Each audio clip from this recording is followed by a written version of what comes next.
Hello and welcome to a very special episode of Hex Talks. I am your host, horror filmmaker extraordinaire, Lawrie Brewster, director of films such as Lord of Tears, The Unkindness of Ravens, The Devil's Machine, Dragon Knight, The Black Gloves, and many more. And I am honoured to be speaking with my erstwhile colleague, writer and filmmaker Sarah Daly, who is also president of Hex Arcana Publishing, one of the new and most exciting up-and-coming independent horror publishing labels in the universe.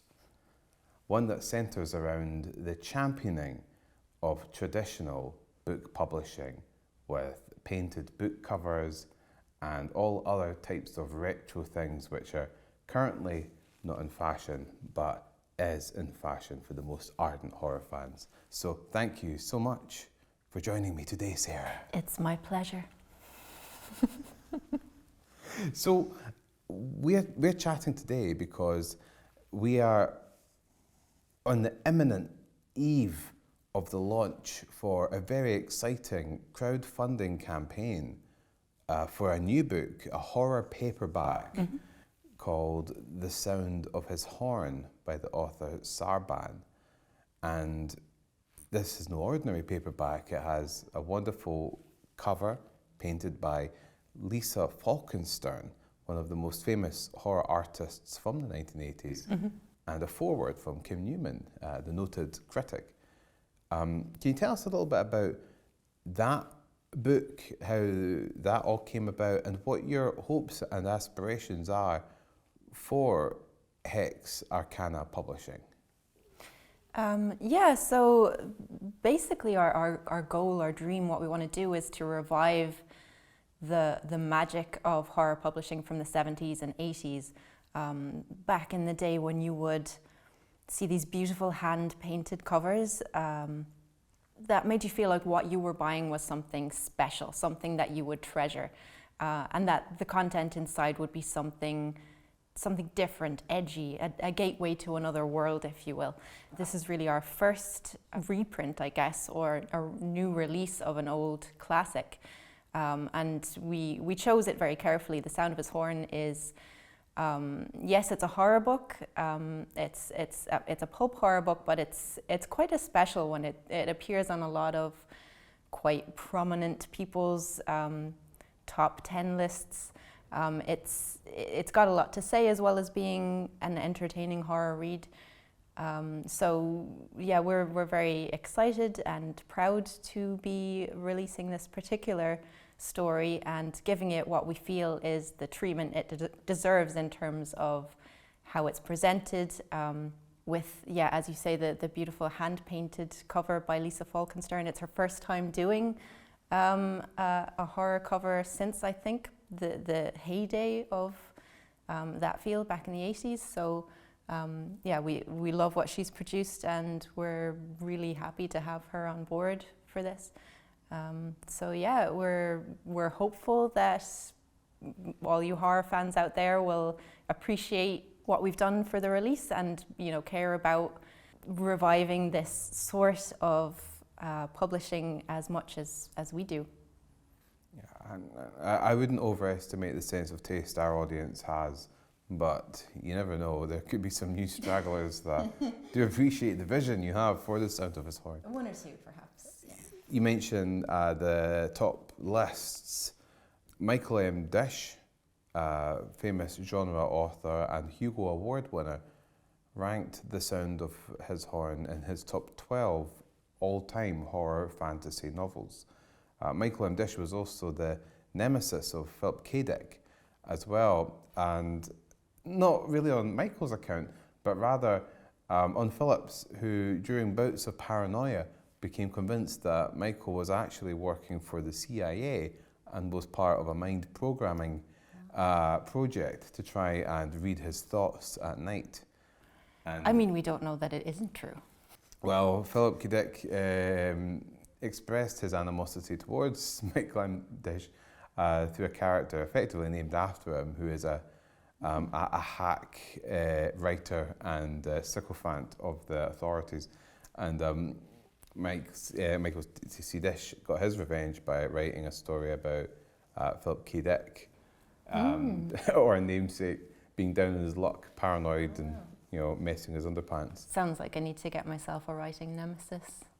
Yeah. If you're interested in becoming Sarah Daly's writing nemesis, then leave your contact details in the comments below.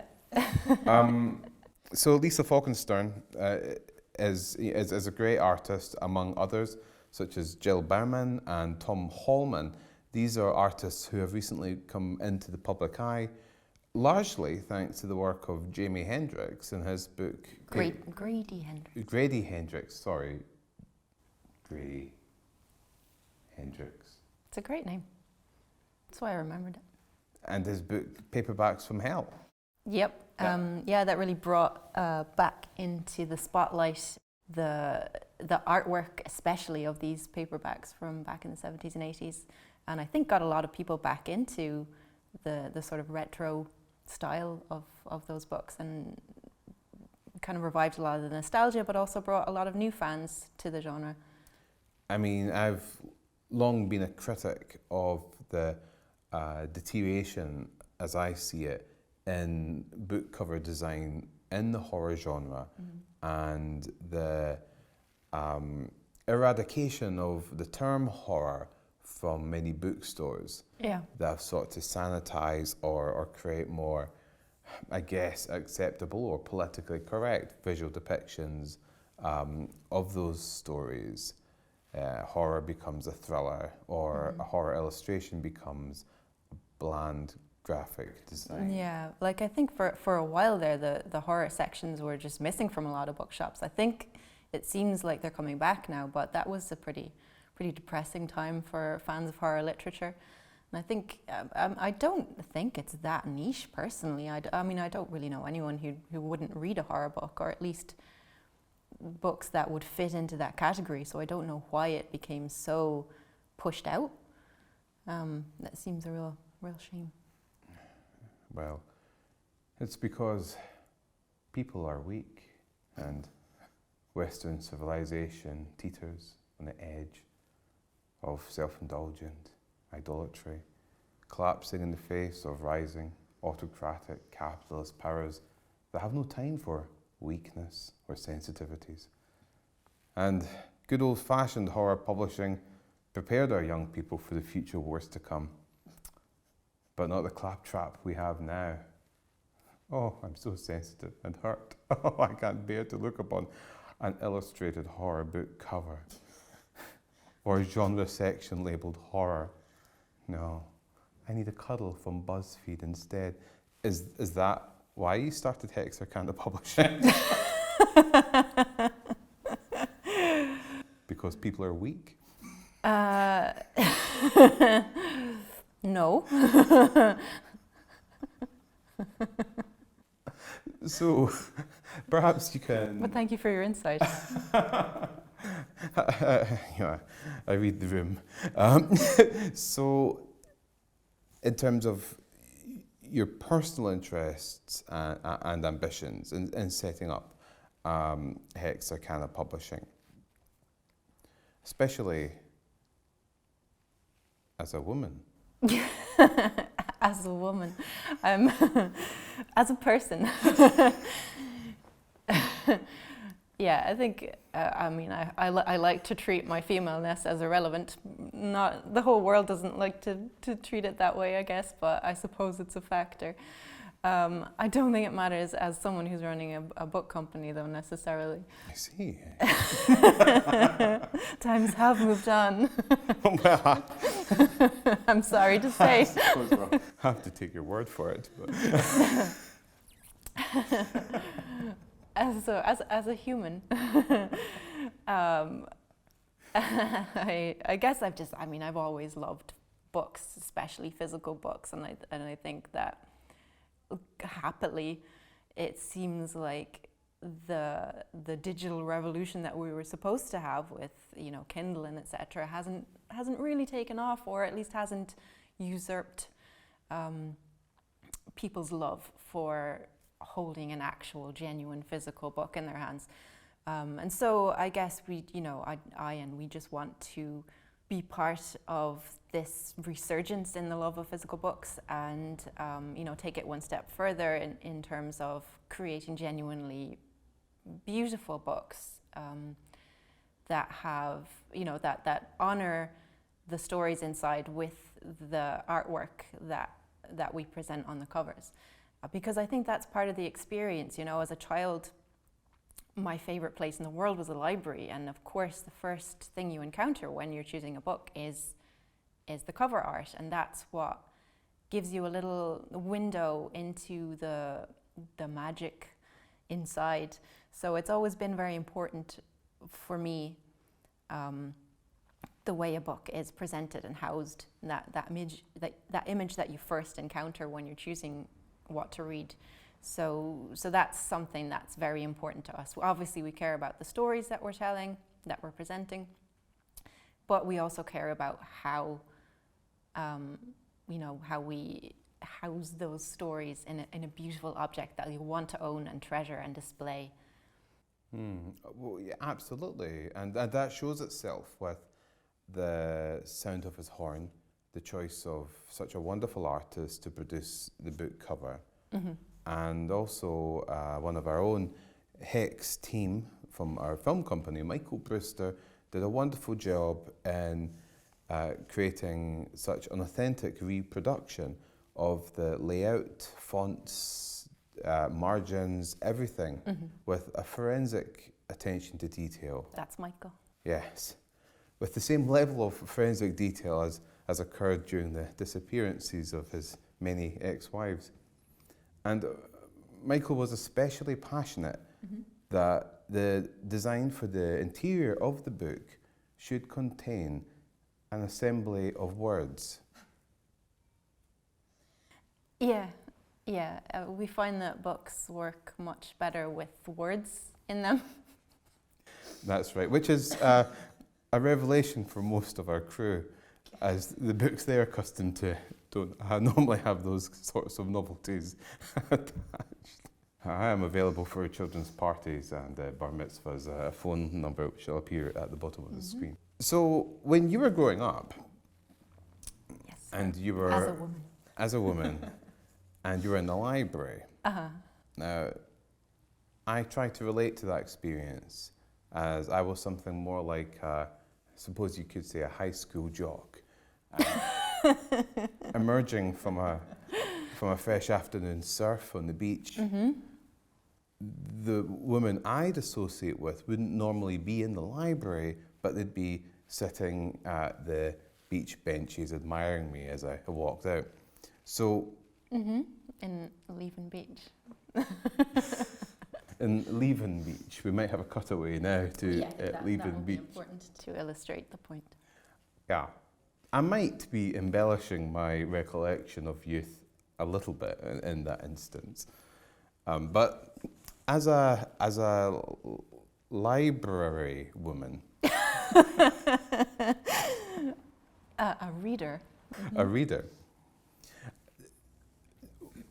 the books that inspired you from horror fantasy with illustrated covers, they transported you.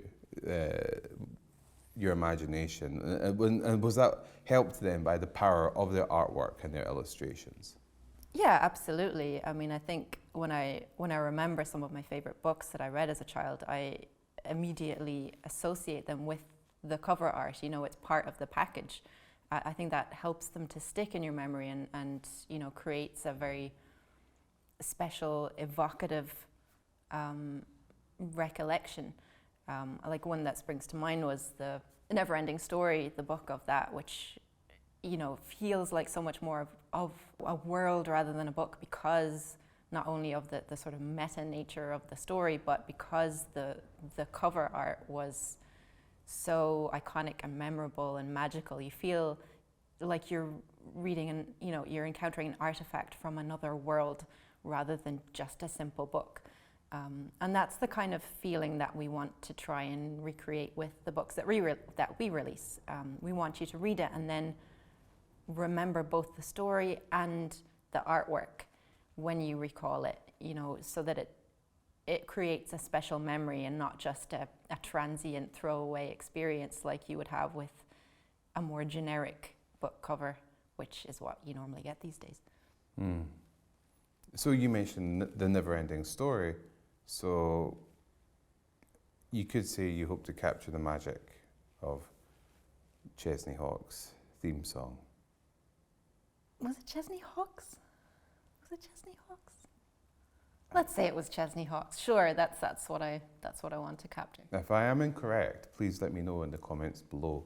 If you are Chesney Hawkes and you are affronted by this accusation.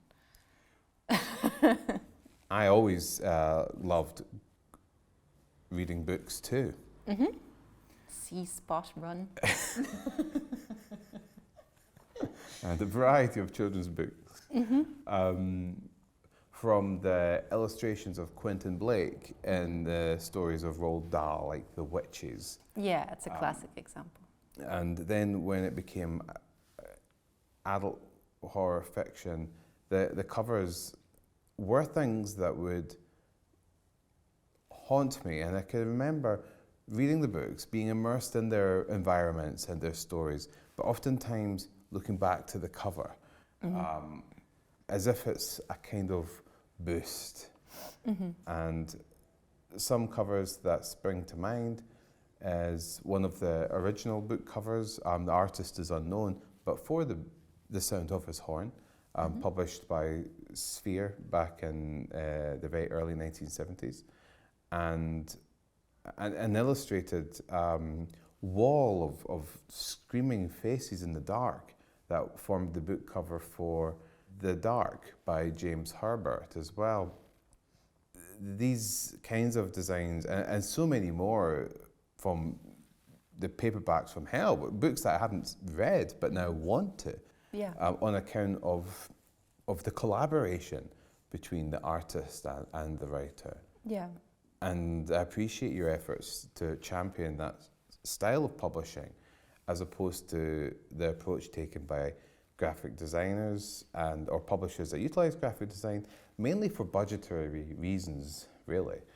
And it's a shame because they're really selling out the works of artists that could really flourish and shine with the collaboration with painters and artists and illustrators. Yeah, well, there's a kind of synergy that happens when the artwork that you see brings the story to life, and the story brings the artwork to life. And then you've got something that's more powerful than just a piece of art or a story alone. And you definitely lose that when you see these bland covers that you literally could interchange with each other and it wouldn't make a difference. So, The Sound of His Horn is currently available to pre-order via a Kickstarter campaign that is now live as of the time you're watching this video, and you can check it out on the link in the video description. And previously, Hex Arcana Publishing produced the Book of Beastly Creatures, which is a hardback book. So that's a very different kind of book to the paperback of The Sound of His Horn. So I guess there's two questions. One is, with the paperback of The Sound of His Horn, which appears to is the exact same dimensions as the paperbacks which were sold in the turnstiles in groceries or pharmacies and bookshops in the 1980s and 90s. Will we be seeing many more of those? And then for the Book of Beastly Creatures, which is a large hardback book with lots of illustrations, stories, and even role-playing game rules, will we be seeing any more of those as well? Yeah, well, I mean, basically our aspirations with Hex Arcana are to, on the one hand, revive classic pulp horror stories with these retro paperback covers. But we also want to champion new storytelling and new voices in horror. So we will also be doing a Book of Beastly Creatures 2, I'm pretty certain, which will again be a beautiful hardback volume with hand-painted illustrations inside. But we also definitely do intend to do a whole series of paperbacks of classic stories and, you know, potentially new stories too as we go along. So yeah, I'm equally excited about both prospects because I'm passionate about reviving classic horror, but I'm also passionate about finding new voices and new, bold, original stories that are in the spirit of those pulp horrors of the, you know, 50s, 60s, 70s, 80s. So one could collect the paperbacks and they would be quite harmonious together on a bookshelf. Yeah, I mean, that's the dream, to have a, you know, a whole collection of these beautiful hand-painted volumes that, you know, you can be proud to collect and own. So all the paperbacks would utilise traditionally painted book covers? Yeah, yeah. Well, that's fantastic. And with the Kickstarter campaign, folks can actually get copies that are signed by yourself as the founder of Hex Arcana Publishing, and there's versions as well which give them credits, really, which we'll see their names printed in the books as acknowledgements. And is that an acknowledgement of the support they're giving to help make this happen? Yeah, I mean, the acknowledgements won't be just to thank, you know, backers for their support of this volume, but of the whole endeavour of Hex Arcana, of our whole mission and vision to reviving this kind of horror publishing. So, you know, we'll be endlessly grateful for anyone who buys a book, especially a signed copy, or you know, any of the rewards on offer, because they genuinely will help us to start this movement, really, and to continue putting out these beautiful volumes that I hope people will love to own, and that will, you know, revive the traditional hand-painted sort of style of retro books.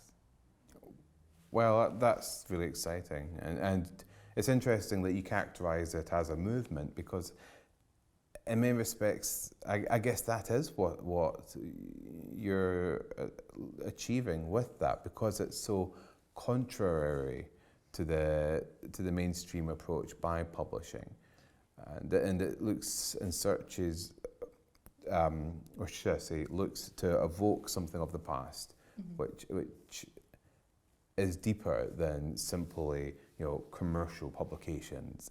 You know, it's not a cynical thing that you're doing. No, well, I just think it would be a travesty for hand-painted covers to die out.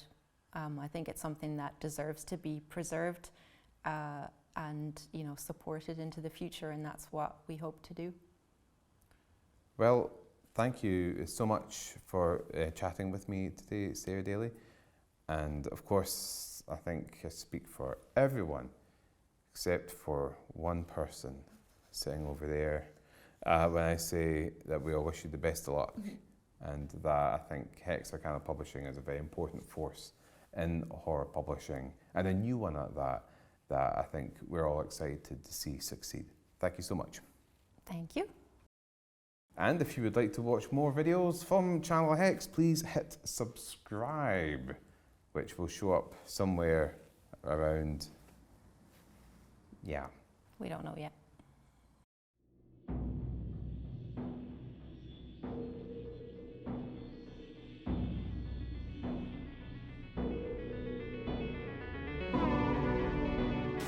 Be sure to hit subscribe and the bell notification icon so you don't miss any of our future videos. Also, if you would like to support our channel and help us make more content, then check out the Patreon link in the video description below.